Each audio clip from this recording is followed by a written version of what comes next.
Your book was just published, right? It was published at the end of May.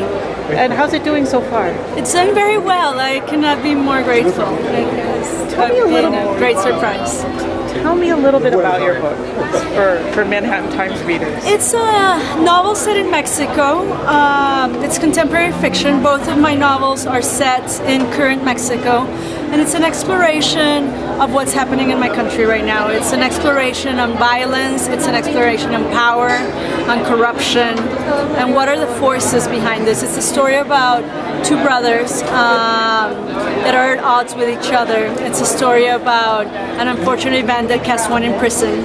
I am a journalist also and has a lot of investigation in the prisons of Mexico City, specifically in the northern prison of Mexico City. So all the descriptions of life inside prison are accurate, and I interviewed prisoners. I was inside, and Nelson Mandela says you don't judge a country by how it treats its best people, but how it treats the worst. And that's what I wanted to say about Mexico. There's a lot of violence, like even against journalists in the country. Right? The United Nations deemed it the most violent country in the world to work as a journalist. So far, in the last 6 years, we've had over 86 deaths of journalists. Some are colleagues and loved ones. The sad thing is that government is still not doing anything to help. We have colleagues with death threats, and government is not helping. And so when you see that it's not a problem that is being solved or even closed, but it's getting worse, if anything, our freedom of press is being more compromised,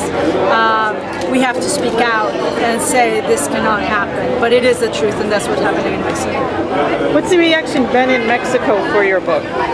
It has been very positive, although the press has been, the critics have been very generous. It has sold very well. I was just in Mexico in 3 universities. I've been invited to a lot of panels. I will continue to go to 3 more book fairs. So everything has been wonderful. I'm very pleased. But Mexico is a big country with a lot going on. So this is just a small drop of water in a big, big ocean of information.